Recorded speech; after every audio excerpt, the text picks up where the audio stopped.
चल गइलू पिया संगे डोलिया में बैठ के, रानी हो सजी संवार के।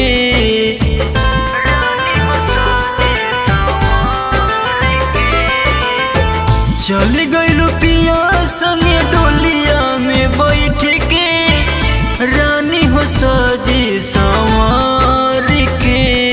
कि कैसे जियब हो रानी तुहरा से दूर हमें हट के, कि कैसे जियब हो रानी तुहरा से दूर हमें हट के।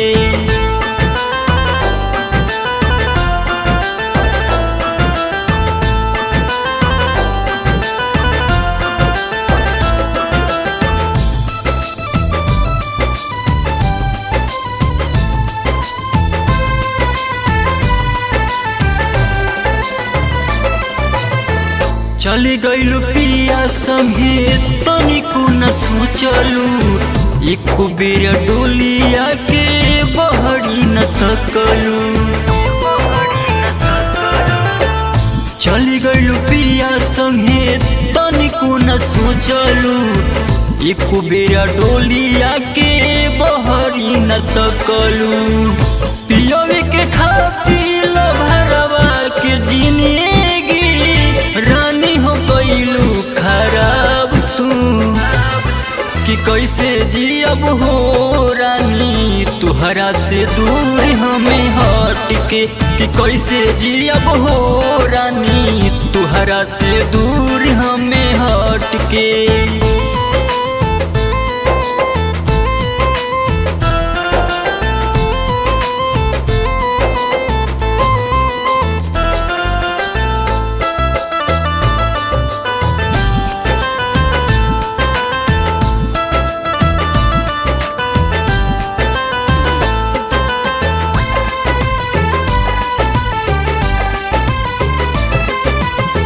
घर परिवार हमरो पूरा समझावी, तुहरा बिना दिल में चैन नहीं आवी।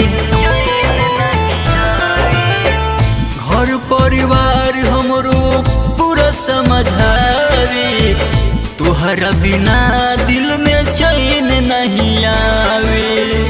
तुहरा बिना लागे जी न सोनुआ, मर जाई जहरिया के खाई के। कि कैसे जियब हो रानी तुहरा से दूर हमें हट के, कि कैसे जियब हो रानी तुहरा से दूर हमें हट के। चल गइलू पिया संगे डोलिया में बैठ के, रानी हो सजी संवार के। कि कैसे जियब हो रानी तुहरा से दूर हमें हट के, कि कैसे जियब हो रानी तुहरा से दूर हमें हट के। जा तू भुला गेलू हमरा के।